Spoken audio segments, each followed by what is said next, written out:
Hello, and welcome to my podcast, Empowered to Thrive. I'm your host, Corrine Powell. I'm an intuitive guide, and I absolutely love helping people to heal from within so that they can create a life that they love, a life that they enjoy. We weren't meant to just tolerate and get through life. We were meant to thrive and enjoy the life we're living. Of course, we will have seasons and moments that are difficult and challenging. And the beauty of it is that we can be supported in those moments. I am here to be an aid and a guide to support you. And I hope that you will enjoy not only today's episode, but some of the past episodes if you haven't heard them yet. On this podcast, I talk about all things inner wellness. We also sprinkle in some spirituality and parenting, because as a mom to 3 kids, parenting is a big part of my life. I hope that you enjoy the episode and that there's at least one thing you'll pull from it and start to implement into your own life. If you want to follow me in other ways, you can find me on Instagram, Corrine_Change Radically, or on Facebook, Change Radically. Would you do me a favor and share this podcast with your friends if you hear an episode that resonates with you? And would you also go ahead and give me a rating and review my podcast? It would mean so much to me, and I would appreciate it. I hope that you enjoy the episode and that we connect. Hello there. Today's episode is taken from a bit of my teaching that I share with my group members and any program participants. So what you hear today will give you a little bit of framework for my coaching style, my teaching style, I guess you could say. I like to just share. And I hope that what you hear today is something that you can take and run with. I try to break it down so that you're able to understand intuitive living from my perspective, but also to give you some tools to use to grow your own intuition. And you'll hear me say it, but if you want to dive into this deeper, reach out to me because we can connect on a one-on-one level and do a deep dive for you. I would love to. Enjoy the episode. All right, so we're on to intuitive living. Intuitive living is a jewel. It's, to me, based in spirituality, but it's also a big part of us trusting our own inner knowing, our own inner sense. This will be especially challenging if you have been conditioned to believe that you can't trust your own self or that you don't know well enough. And that can come out of a religious environment, a toxic faith community, or even a home environment where parent figures never gave you permission to trust yourself, to make your own decisions and choices as a child or beyond. And it can also be sometimes through just the set of beliefs, underlying beliefs that our parent figures have that are modeled to us, and we just unconsciously pick them up, and then we land up in many ways as our parents did. Of course, we're able to change those patterns. We're able to break out any cycles that we want, but it will take energy. It will take effort. So I wanted to share a few things that are basic for growing your intuition. And a lot of it is going to be also growing your sense of trust in you. It's going to start by keeping promises to yourself. When you say you're going to do something, following through. And that might mean, I'm going to take a walk today. But then, you get busy through the day, things come up. Here's what I'm going to suggest. Make sure if you say I'm going to take a walk today, that you still go out, even if it's for 2 minutes, and you take a short walk, because it is much better for your entire being to actually know you followed through. Because Cognitive dissonance is when we say one thing, we do something else. And it's toxic. It's not good for us. So it's actually better for your brain that you follow through, that you show up as who you authentically are. And you'll feel a sense of satisfaction. Oh, I took that walk that I said I was going to take. It's okay if it's short. You still took a walk. You still followed through. You still kept that promise to yourself. That could also mean you're deciding you're going to sleep in one morning. Fine. You decided you were going to sleep in, you sleep in. There's no shame in that. You even planned it. So it's not like you just disregarded your alarm going off. You said, today I'm not going to get up at my alarm. I'm going to sleep in. If you plan that, then that's still holding true to your word, keeping a promise to yourself. Another factor that's going to be important in strengthening your intuition is learning to become aware of your body, aware of your physical sensations, and that will be a gradual process. Becoming mindful is when you recognize why you do what you do, and you pause before you do it to consider, do I want to do this? What is underneath this idea? If I don't want to take a sip of coffee right now, is it because I think, well, maybe that's not appropriate when I'm recording this video? Or is it just that I don't need to take a sip of coffee right now? I'm enjoying conversation with you, and I'll have my coffee after.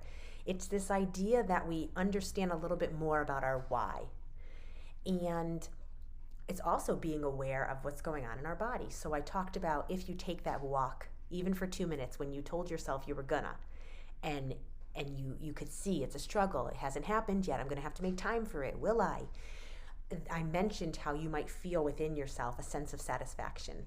Literally, within my body, I feel this sense of, all right, I did what I said I was gonna do. It's like a settling in my gut. But for you, it might feel different. And so it's becoming aware of our bodies, becoming aware of ourselves in the everyday, moment by moment. So sometimes I feel tension in my shoulder blades, and I know, oh, I'm holding responsibility, and I'm holding the pressure. I'm believing that all the pressure is on me. And so I just sometimes will do a actual movement to release that, or I'll breathe.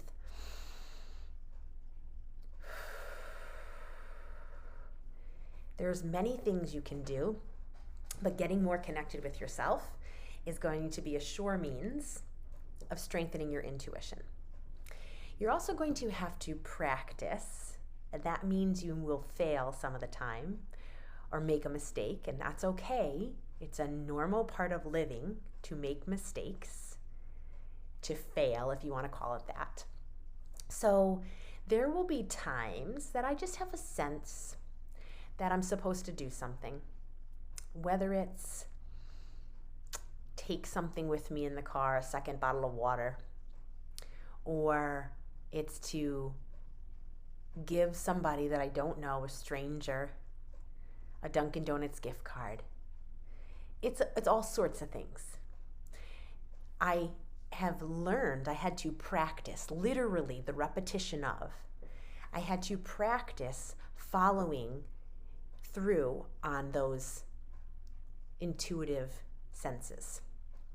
And sometimes I could have been right. Sometimes I didn't ever figure it out. I don't know why I needed the 2 bottles of water. Other times I needed the 2 bottles of water for a very specific reason that I didn't know beforehand and that I later on saw. So it's all sorts of reasons. And I have learned that I can't logically get myself out of it. So there's times recently, for an example, that I feel like I need to bring my laptop bag with me. And I'll say, I don't really need to bring my laptop bag. Why? And then I'll be driving in the car and I'll realize, oh, my wallet was inside of my laptop bag. And I like having my wallet, or I needed to have my wallet with me. But I didn't logically figure that out. If anything, logically, I would have left the laptop bag at home. But I said, you know what? I don't have to understand it. I'll just take it with me. What's the worst thing? I didn't need the laptop bag and it was with me in the car. No big deal, right? So it's learning to listen and follow through with the things that we sense. Now, maybe there's going to be times you get it wrong. There are times when I feel like there is something I'm supposed to say to somebody, and I don't know if it resonates with them. It's kind things, okay? I'm talking about loving, kind, encouraging things. But I'm following through. And again, what's the worst thing? Somebody heard something nice about themselves. We can all use that, right? There's other times, though, that specifically meant something very profound to the person I shared it with, and I didn't know them, or I didn't know that they needed to hear that. So it's a gradual process. I do believe some of us are designed in a way where this is easier for us, but I believe we can all grow in it. And if you feel like there's some things going on more deeply for you that are creating a resistance in you, a hesitation, or an inability to move forward in some of these areas that I'm suggesting, then please set up a separate individual session to meet with me, because we can work through some of the past unresolved trauma or just the past life experiences that you have that you feel like would inhibit you from practicing these things that I'm mentioning. So again, growing intuition, strengthening your inner knowing, comes through a deeper confidence in yourself. I do channel the source of unconditional love as I am meditating, as I am looking to sense and to see what is it that I'm supposed to know for me, what is it that I'm supposed to know for the next person, the person that I'm sitting across from, the person that I'm about to meet. But even that practice has become something that's easier for me the more often that I do it. And within that space, I am quieting myself in that meditative space to see what visualizations come to me. And those images allow me to have a deeper understanding of things going on for me, or things coming to me in the future, or the same for someone else. So I take the images that I see, and then I try to attach words to them. So for example, if I'm just going to quiet myself right now, and I'm going to intuitively share with you. Now, there are many of you watching, but I'm asking for an intuitive message that applies to many of you. And then I'll try to walk you through how that is, how I go about this, okay? I didn't premeditate this. This is right now. So, I don't think it's important. I don't always have to close my eyes. Sometimes I do. I don't often. So I see this picture of a spring of water. Water's coming out from the fountain, from the spring. And I hear these words that there's an abundant life. There's abundance for you. There's abundance available for us. And that I then see as if it's all these people being welcome to come in. It's like paved ground. So you can walk in and come near the spring, the fountain of water, and it shoots out. And you get sprinkled by it if you come close. And I see this, and I feel this sense that it's an invitation. It's an invitation for all of us to come from the sidelines into the middle and to experience and receive this abundant life. But there's a choice in it. You see, you don't have to come from the sidelines into the middle. That's your choice. Some of us are running because we know we want the abundant life. We're running. We want more. We want better. We want brighter. We want deeper and more expansive. I see others hesitant, and that's okay. It's okay if you're hesitant, if you're unsure. The beauty is that you're allowed to sit.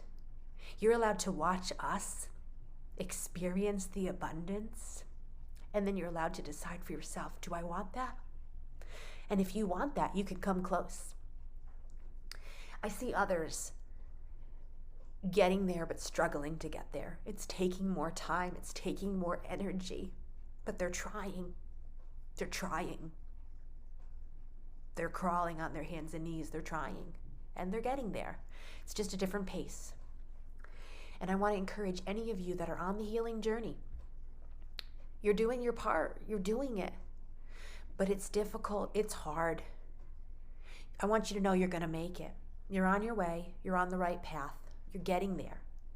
The more, the abundance, the euphoric living, it's coming to you. And so I hope that as I walked through that you're able to just catch an idea of what it's like for me when I just pause and get into a meditative state. I see the visualizations, the images, and then I sense, see, or hear words. And sometimes the words may not actually align with the pictures. Maybe the message I give you doesn't resonate. That doesn't mean, it means that I'm learning. I'm not always going to get it right, but the more I practice, the more we practice anything, the better we get. We've come to the end. What did you think about what you heard? I hope that there's something you pull from today's episode and start implementing it into your life. Create the change that you want to see, the change that you hear about. You have the opportunity to transform your life, and I'm ready to link arms with you and to help and guide you to the life that you want to live. If you resonated with what you heard today and it touched you, would you share it with your friends? Would you also go ahead and rate my podcast and write a written review? It would mean so much to me. I hope that we'll connect, whether it's for a session or just to connect because I enjoy meeting new people. You can find me on Instagram, Kareen_Change Radically, or on Facebook, Change Radically. You can also always email me, Kareen@changeradically.com. If you have thoughts, questions, or anything that you just want to talk about, send me an email. I hope that you have a wonderful week. But no matter what your week is like, in the moments that are quiet, maybe it's when you pillow your head at night, or when you're driving in the car or taking a walk, or maybe it's going to be in the midst of the chaos with your children or the craziness of work. I hope that you'll remember how significant you are, that there is meaning and value to your life, and that I, for one, am so glad that you're alive. Catch you again next week.